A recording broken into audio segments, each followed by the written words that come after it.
Friends 3 కేజీలు రొయ్యలు తీసుకున్నామండి. ఇవి 3 కేజీలు తీసుకుంటే మనకి కేజీ 600 గ్రాములు రొయ్యలు వచ్చాయండి. మన కాటాకైతే మాత్రం చూడండి.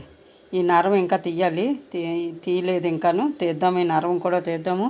ఏంటంటే 3 కేజీలు రొయ్యలు కొన్నాం కదా అని చెప్పేసి అనుకుంటారు చాలామంది. కానండి మనకి కేజీ 600 వచ్చింది. ఇంకా నీళ్ళు తీస్తే ఇంకెంత వస్తుందో తెలియదు. చూడండి. కానీ ఈ రొయ్యల పచ్చడి అయితే మాత్రం ఇది చాలా బాగుంటుందండి. ఫ్రెష్ రొయ్యలు చాలా బాగుంది. ఏంటంటే ఇది ఏటి రొయ్య అండి. ఏటి రొయ్య పచ్చడి ఇంకా పిల్లలు తినడానికి గారిలా ఉంటుందండి. చాలా బాగుంటుంది, మంచి టేస్టీగా ఉంటుంది.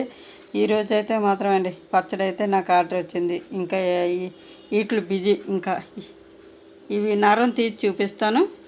ఇవ్వండి, చివరి వరకు కూడా నరం తీయాలి. ఇవ్వండి ఎంత పొడవు ఉందో చూడండి. చివరి వరకు కట్ చేయాలి.